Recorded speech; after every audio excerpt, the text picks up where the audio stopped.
Bonjour à tous et bienvenue pour cette nouvelle vidéo du C'est lundi que lisez-vous, donc le petit rendez-vous hebdomadaire où je vous présente mes lectures de la semaine passée, ce que je lis actuellement et ce que je vais lire ensuite. Alors, on va commencer par les BD. Je suis pas une fan de BD, mais c'est vrai qu'en ce moment j'ai tendance à en lire. J'ai lu le tome 5 des Pompiers, donc Homme de caserne, de Cazeneuve et Stédéo, publié aux éditions Bambou. Donc, si vous ne connaissez pas Les Pompiers, j'en ai déjà présenté, mais voilà, c'est une des BD humoristiques avec des dessins assez, voilà, il n'y a pas forcément beaucoup de bulles, ça se lit vite, et c'est de l'humour, c'est marrant, ça arrache un petit sourire, même si des fois on comprend pas forcément, enfin, je comprends pas forcément les allusions, parce que je connais personne qui soit pompier dans ma famille ou très éloigné, du coup, voilà, je connais pas les termes et tout ça. Voilà, franchement, c'est un bon moment, les pompiers. Ensuite, j'ai lu Le donjon de Nahelbug, donc le tome 2 de la première saison, partie 2, de Langue et Poisson, publié aux éditions Clair de Lune. Donc voilà, j'aime beaucoup cette couverture. Alors là, les dessins sont un peu, c'est pas forcément le genre de dessin que j'aime bien, comme vous pouvez voir. Ils sont assez un petit peu bizarroïdes, voilà, mais c'est... Enfin, je sais pas, je me suis habituée et j'aime beaucoup. J'ai trouvé cette BD-là un petit peu moins vulgaire que la première. Mais bon, c'est toujours aussi drôle. Je me suis mise à la saga MP3, j'aime beaucoup. C'est vrai qu'on retrouve vraiment le même univers comme on me l'a conseillé. Et voilà, donc si vous connaissez pas le donjon de Nahelbuck, bon, ça m'étonnerait parce que bon, je crois que je suis l'une des rares à ne pas connaître, que ce soit la saga MP3 ou les BD, les romans, je crois qu'il y a vraiment tout un univers. Et c'est vrai que j'en ai énormément entendu parler autour de moi. Du coup, voilà, franchement, si vous connaissez pas encore, ben, je vous recommande vraiment, c'est une partie, vraiment une partie de plaisir. Ensuite, j'ai lu Là on attaque les romans. Franchement, j'ai pas mal lu cette semaine. J'ai lu le tome 2 de La peau des rêves, Nuit brûlée de Charlotte Bousquet, publié aux éditions L'Archipel dans la collection Galapagos. Alors, le tome 1 avait été un presque coup de cœur, le tome 2 est un presque coup de cœur aussi, il manque toujours le petit chouïa.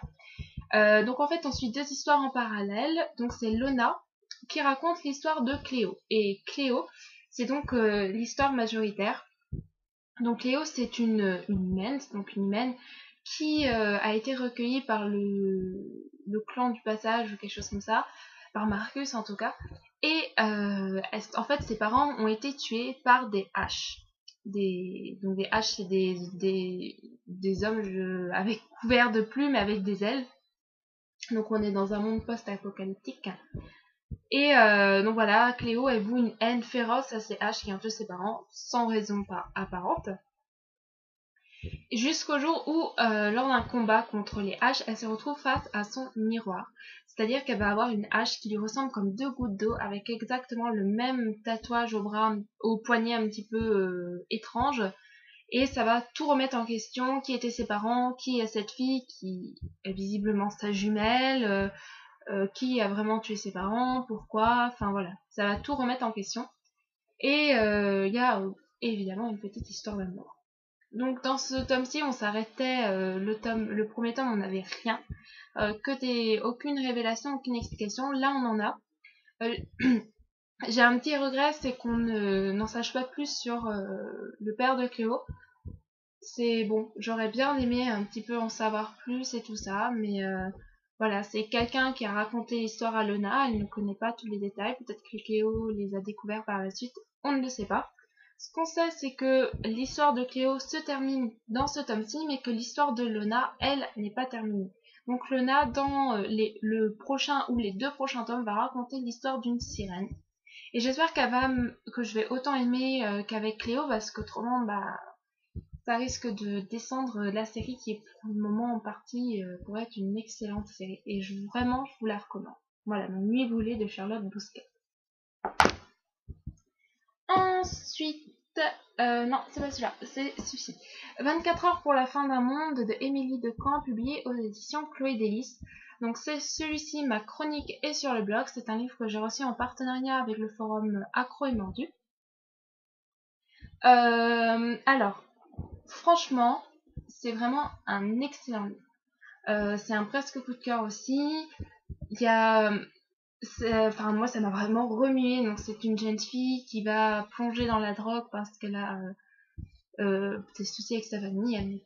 Elle ne se sent pas acceptée dans sa famille et elle va tenter de s'en sortir à l'aide des mots.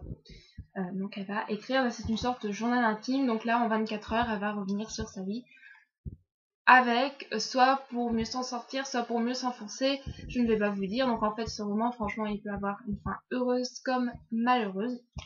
Je ne vous dis pas laquelle c'est. Sachez juste que quand elle ressasse et tout ça, c'est vraiment très poignant. La fin aussi.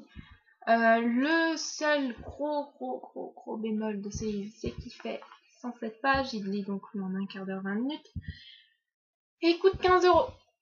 Et oui, c'est vraiment dommage parce que c'est un livre superbe et vraiment, si vous trouvez ce livre d'occasion, si vous pouvez l'acheter sur un site, genre la Presse Mystère, Amazon, la Fnac, enfin, je sais pas si la Fnac là, mais ou Amazon, enfin bref, si vous avez l'occasion de le trouver, eh bien prenez-le et dévorez-le, c'est vraiment un superbe livre. Chloé Délice, c'est une édition belge, alors peut-être que les Belges vous trouverez plus facilement autour de chez vous d'occasion, je sais pas.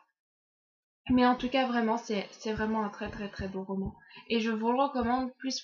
Et je vous invite à lire ma chronique et en fait, éloge, enfin, comme on peut, parce que j'ai un petit peu du mal à en parler tellement il m'a remué. Ouais. 24 heures pour la fin d'un monde de Émilie Decamps. Alors, une autre lecture. Les liens du sang, le tome 2 de Mercy Thompson de Patricia Bridge, publié aux éditions Milady. Alors, un coup de cœur. Parce que bon, je ne ressens, enfin, c'est un peu compliqué, je ressens pas comme un coup de cœur, mais j'ai pas pu décrocher quand j'ai commencé, je le recommande à tout le monde, donc je crois que c'est un coup de cœur. C'est le 3e roman Beatlit que je lis, donc je peux encore les compter, et voilà, c'est vraiment la première saga Beatlit à laquelle j'accroche, et vraiment, je recommande cette saga à ceux qui aiment la Beatlit, et surtout à ceux qui n'ose pas commencer la Beatlit. Vraiment, cette saga, elle est géniale, elle est assez, enfin, elle est assez complexe, mais l'auteur explique vraiment bien au fur et à mesure. Du coup, elle ne vous embrouille pas. Les intrigues paraissent assez simples, et elles sont plus complexes que ça. Dans celle-ci, on va suivre davantage les vampires, puisque c'est Stéphane, l'ami de Mercy, qui est un vampire, qui va venir appeler à l'aide, entre guillemets, Mercy. Enfin, il va lui demander un service. Et voilà, bien entendu, ça va prendre des proportions plus grandes. Et voilà, on va en apprendre un petit peu aussi, un petit peu plus sur les changeurs, parce qu'on n'en sait pas beaucoup, mais on a des petites brides, il y a encore beaucoup de choses à apprendre. Et vraiment, c'est une superbe intrigue, il y a de super personnages. J'aimerais bien que ça conclue entre Mercy et... il y a un petit trio amoureux, alors je sais pas trop lequel lui conseiller, mais j'ai une petite préférence pour Adam. Mais voilà, c'est franchement Mercy, c'est... Et en plus, c'est vraiment l'avantage, c'est qu'il n'y a pas de scène de sexe. Pas dans les 2 premiers, il y en a peut-être à l'avenir, mais voilà, il n'y en a pas dans les 2 premiers, donc c'est vraiment un début assez soft, tranquille. Bon, les couvertures sont, moi je les trouve pas tip top, même si celle-ci est mieux que la première. Mais voilà, c'est vraiment, si vous n'arrivez, vous accrochez pas trop avec la Beatlit, parce qu'il y a des scènes et tout ça, bah, vous pouvez commencer Merci, je vous garantis que ça vous plaira. Voilà. Et franchement, je recommande vraiment cette saga à tout le monde. C'est rare que j'ai envie d'enchaîner le tome aussi vite alors qu'on a la fin de tout, à la fin du roman. Hein. L'histoire se termine à la fin du roman, enfin, l'aventure. C'est rare que j'ai envie d'enchaîner aussi vite avec le tome 3. Alors, ensuite, dernier livre que j'ai lu, que je viens de finir avant de faire la vidéo, il s'agit de Devoir et mémoire de Henri Baudot, publié aux éditions Chloé Délice. Alors, on va tout de suite commencer par son prix astronomique qui coûte 27,90. C'est une histoire vraie, c'est un roman autobiographique, donc Henri Baudot va nous raconter sa vie d'adolescent pendant la Seconde Guerre mondiale. Alors, la couverture, elle est pas tip top, mais j'ai envie de dire qu'elle correspond un peu au livre, qui lui-même n'est pas top. J'ai pas accroché. L'histoire du monsieur en elle-même, on peut pas critiquer ou quoi que ce soit. C'est son histoire, c'est son histoire. Bon, c'est, mais voilà, c'est le style d'écriture qui est très très très très haché. C'est c'est un style assez familier auquel j'ai pas du tout accroché. Je peux pas, je sais pas trop comment vous expliquer le style d'écriture, mais moi c'est vraiment le style d'écriture qui m'a peiné. Et du coup, c'est vrai que j'ai assez rapidement abandonné et j'ai eu de travers parce que voilà, j'accrochais pas du tout. Ça se déroule en quatre chapitres, 4 ou 5 je sais plus. Là, je suis au chapitre 3, non, 6, oh là, 6 chapitres, pardon. Donc, il y a différentes, qui correspondent à différentes phases de sa vie durant la guerre. Voilà, moi j'ai pas accroché, je peux pas vraiment émettre de points positifs ou de points négatifs, c'est vraiment l'écriture qui m'a pénalisée. Et voilà. Donc je vais pas forcément vous le recommander, sauf si vous le trouvez d'occasion, parce que bon voilà, il est aussi cher, voire plus cher que certains bras jaunes. Donc vraiment bras jaunes, c'est la marque, parce que les bras jaunes, quand c'est vraiment, enfin les grands formats sont chers. Alors forcément, pour moi un bras jaune c'est assez sacré, donc voilà. Là il est ouais, 27,90 quand même. Il aurait pu être intéressant, mais en plus il ne l'est pas trop. Voilà. Alors, j'ai laissé sur la page Facebook de mon blog un petit sondage pour savoir quel livre j'allais lire. Il n'y a que 2 personnes qui ont voté, mais leur choix a été complètement unanime. Elles ont toutes les deux voté pour Belle de Robin McKinney aux éditions Lumos.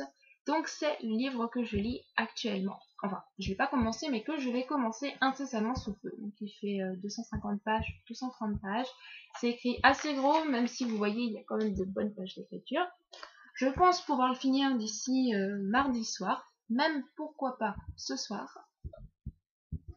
Pourquoi pas, on ne sait jamais. Sait-on jamais.